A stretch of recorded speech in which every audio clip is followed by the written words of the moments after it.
Welcome to the debate. Right now, the mining sector is staring down this massive structural copper deficit for early 2026. We are talking about an 800,000-ton shortfall.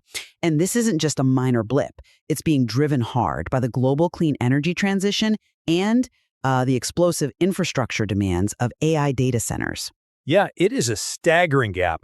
We're looking at the March 2026 issue of the Skillings Mining Review today, which really details the industry's sharply diverging strategies to survive this crunch. Exactly. The central question we're exploring is whether mega consolidation is the most viable strategy to secure our global mineral supply, or, and this is my view, if mergers and acquisitions are simply a financial illusion, one that distracts from the urgent need to technologically optimize the existing mining assets we have. Right. Well, my perspective is that massive corporate consolidation is the only pragmatic workaround to bypass crippling regulatory delays and physically secure that critical supply in time. And I approach this from the view that technological transformation, actually extracting more from what we already have, is the only legitimate way to expand the physical global supply. So let's look at the operational reality on the ground. We have a new $6 per pound copper floor, but we are just paralyzed by greenfield's permitting cycles. It's taking 10 to 17 years to take a brand new mine from discovery to first production. We simply do not have that kind of time. And that's why mega mergers are a necessary survival tactic. You look at the $53 billion Anglo-Teck merger, or Zijin Mining's $5.5 billion Canadian dollar acquisition of Allied Gold. Buying up existing operational brownfield sites is the only immediate way to get copper wiring into those AI data centers today. Well, buying a rival certainly looks good on a quarterly report, but it's a mathematical illusion. When Company A buys Company B, the world hasn't gained a single ounce of copper. We've just changed who profits from it. Right, but we are fighting a 25% decline in ore grades over the last decade. The rock we're mining simply has less copper in it. To overcome that physical reality, the industry needs a tech-first mandate. That means deploying AI-driven exploration, digital twins, which are exact virtual models of the physical mine, and autonomous fleets to extract the hidden capacity we're currently leaving behind. That is the only way to genuinely new supply. I hear your point on the total global supply, but time is the critical variable here. Consolidation instantly scales a company's production capabilities. You can't just wave a wand and bypass 17 years of permitting bureaucracy. By acquiring a competitor, a major mining firm immediately secures the heavy equipment, the workforce, and the active permits necessary to fuel the energy transition right now. But you're just inheriting their declining ore grades along with that equipment. True capacity gets unlocked when you use AI-driven exploration to identify high-value pockets within those legacy, low-grade ore bodies.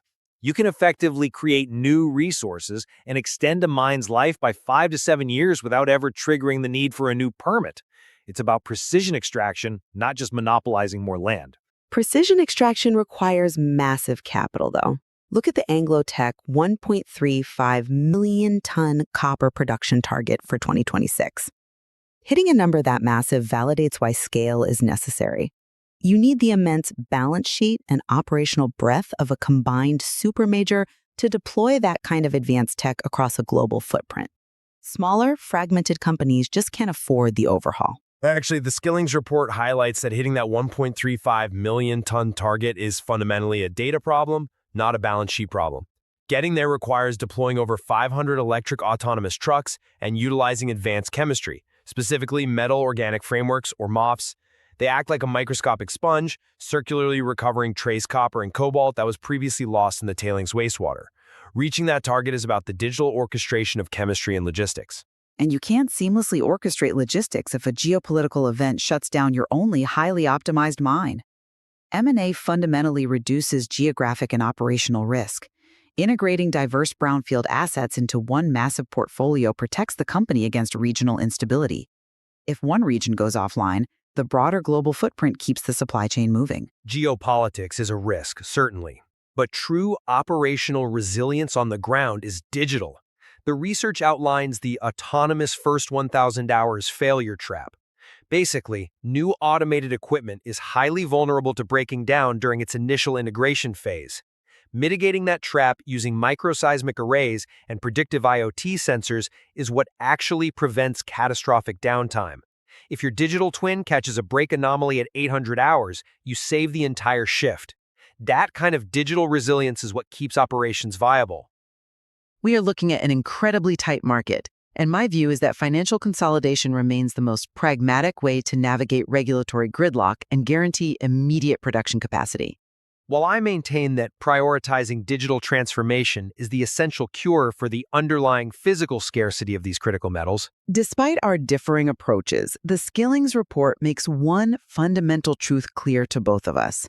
The traditional tonnage-first extraction methods of the past are entirely obsolete, and our current supply pipeline is dangerously thin.